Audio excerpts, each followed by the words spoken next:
welcome to another episode of the Benchwarmers. It's good to be back for another week. I'm joined as always by my co-host, Bainey. It's good to be back. Looking forward to the show tonight. Always good to be back, Chook. It's all happening at the minute in SA, isn't it? And it's all happening in the Barossa as well. And I cannot wait to get stuck in because we've touched on it before. It's the closest the league has been in a long time. And it continuing each and every week to shape up that way. So I'm looking forward to getting to that. We've got to thank our major sponsor, the Exchange Hotel. Make sure you get down there and have a feed, Brad. They've got the new menu out at the moment. Geezer doing a fantastic job. Great establishment. Best pub in Gawler by a mile. As well as thanking all of our other sponsors. We're going to go to a quick break, thank all of those sponsors that I just mentioned, and come back with the Feel Good Fill Up.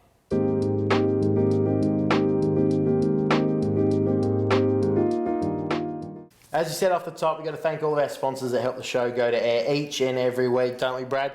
But before we get into the Feel Good Fill Up, we've got to thank our sponsor, the Feel Good Fill Up, Rejuvenate Sports and Remedial Therapy. 10% off if you mention the show. He'll look after you. Get down there and see Brad. Talk to me. Feel Good Fill Up. What do we got? That's good news for the viewers there, Chook, and it is good news for sports lovers at home tuning in. A team of Japanese researchers, they have discovered a link between watching sports and improving your physical and mental well-being. Led by Professor Shintaro Sato, using questionnaires and even neurobrain imaging of over 20,000 participants in the study, along with the entertainment it provides. We know, everyone knows it does feel good to watch sport, you do love it, but along with that, it provides a sense of community and well-being with the people you watch it with, and even links with increased productivity and, how's this, reduced crime rates. So well done to the team down in Japan, the research squad down there, led by Professor Shintaro Sato. That's a fantastic study, and it's backed up what we've thought for years, Chook, and I'm glad it's been put on paper now. 100%, Brad, and I think the part about it being the community feel as well, that's what we all love.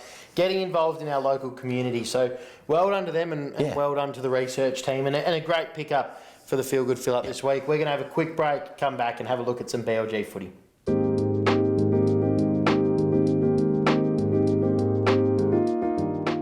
Yeah, well done, Brad, on the Feel Good Fill Up. And again, thank you to our sponsors. We appreciate and love you. Let's have a look at game one, Brad, and a couple of upsets, which is fantastic for the competition and fantastic for this show. Looking forward to getting into this. New York per 6-7-43, defeated by Tanunda 14-12-96, a big win in the grudge match. A massive win with Tanunda there, Chookie. We went against each other in the tip, so I went Tanunda, you went Newry. We had Guernsey at home tuning in. He doesn't let us slip up at all. This was a mouth-watering contest, this one. For Newry, best was Westlake with just a single goal kickers. Best for Tanunda, Sammy Calhoun. He's going as good as ever from all reports. Shay Linky as well, 3 goals. He keeps on kicking, and Calhoun there with 3 goals himself.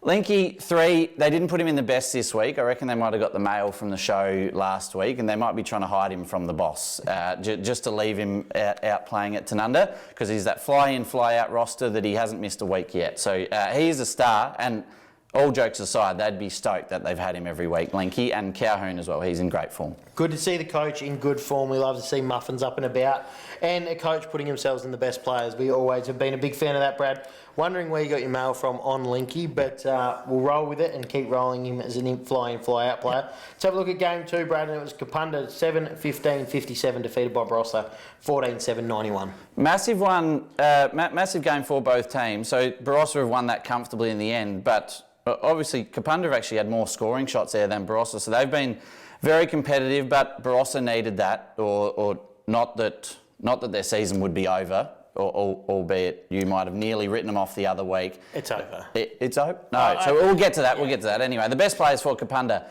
Riley Nevitt, the big forward and defender, the swingman. He's a star.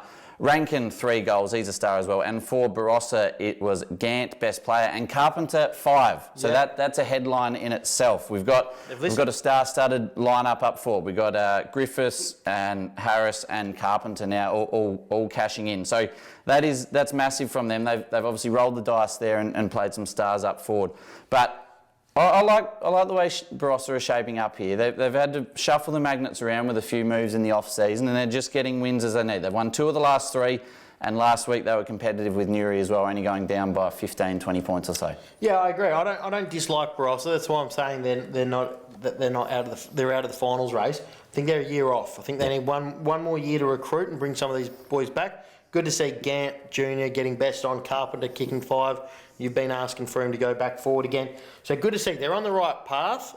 I just think they're still a year away of competing inside the top 4, Brad.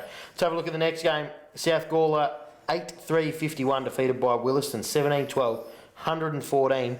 Big win for the Donnybrooks. A massive upset.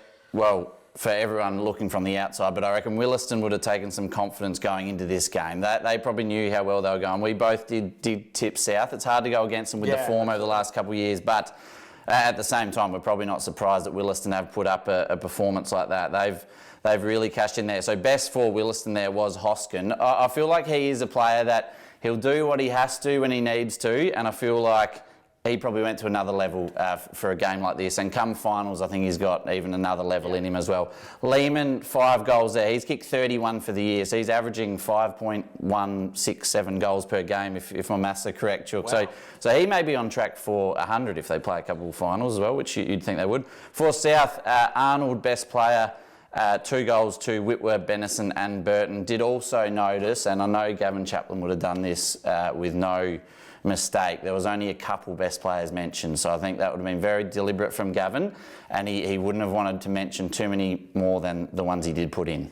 He wouldn't have been happy, and they'll be back to the drawing board. They'll be working hard during the week. They will. It's the signs of a frustrated coach with the performance when that happens, but it's also hard when you have a loss like that to actually look and go, who were our best players? It can be hard as well.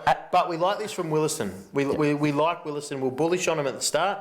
They had that hiccup against Tanunda that made us sort of think otherwise where they're at.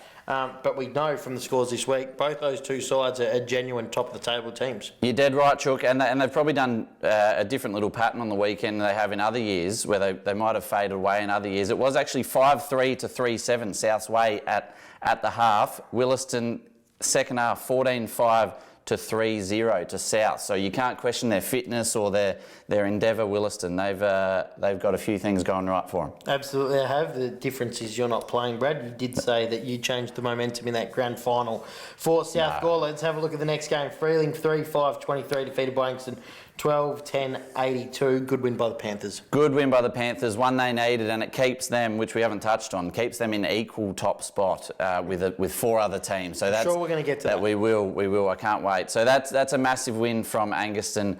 Corcoran there, best on ground with 3 goals. We know how good he is. And for Freeling, it was your boy, Ozzy Poulton. I feel like I say that every week. He's going to win the BNF. He will. I think he might have already. And Inglis, 2 goals there for Freeling, flying the flag.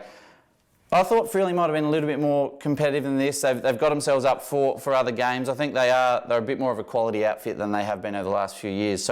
But Anguston, they've got the job done. So they're doing a lot right as well. Absolutely. As we've talked about, very bullish on the Panthers and Freeling are getting there.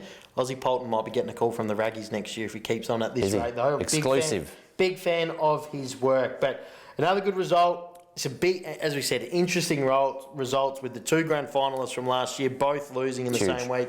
Incredible, Brad. Looking forward to having a look at what's going to happen in round 7 and what those matchups are. And have a quick break, come back and have a look at that.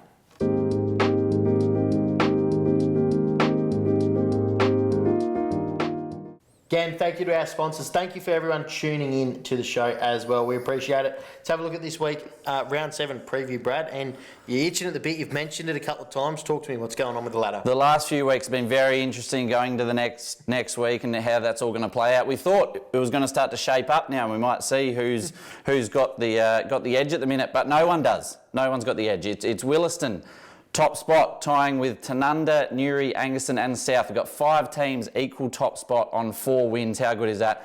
We got Barossa and Freeling on 2 wins, and then Kapunda and Gawler Central still yet to register a win, but working hard. Yeah, it's going to be good to see, and I'm looking forward to another week of watching how this shapes up as well, Brad. So let's have a look at round 7. Some easier games, you'd say, this week. Williston taking on Freeling in the first game. Hard to go against Williston. They're flying.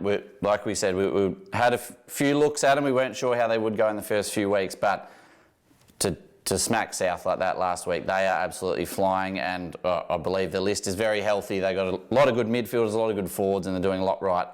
Williston for me. Yeah, I'm going with the Donnybrooks as well. Barossa taking on South Gawler, Brad. Interesting game, this one, Chook. Very interesting game. We know South have had a couple outs, injuries, overseas and whatnot. I believe they get a couple back this week, so that'll be interesting how that plays out. Barossa 2-3, 2 wins, 3 losses. South 4-1. Barossa need this, but I think South, I can't see them losing 2 in a row. Otherwise, bring your mouth guards Mondays, Tuesdays. Well, I was going to say, Chappie might have had the bring your mouth guards this Tuesday out as well, especially after not losing too many games the last couple of years. Yep. Funny, I'm going to contradict myself here. I'm going to say Barossa aren't going to make the finals, but I'm going to say they're going to get South this week. I just think South are too depleted at the moment. So I'm going to go with the Dogs to beat South at home. Game 3, Brad, Kapunda taking on Tanunda. Probably got 2 teams on different trajectories here, with all due respect to Kapunda. Tanunda are absolutely flying. They've got a star-studded lineup and they all keep shaping up week after week and don't appear to have any injuries or workers away interstate. So Tanunda 4-1, I think they'll get their 5th win of the season. But Kapunda could make them work. They did make South work and they've been competitive in a few. Yep, I'm going to go with the Pies as well, Brad. Gawler Central taking on Newry in the clash of the Tigers, the last game of the round. Gawler Central's few injuries to start the year, as we've spoken about week after week. They have battled. They've just had the bye. They'll be looking to regain a few after the bye as well. Newry, similar to South, I can't see them slipping up 2 weeks in a row though, so Newry for me. Yeah, I'm going to go with Newry as well.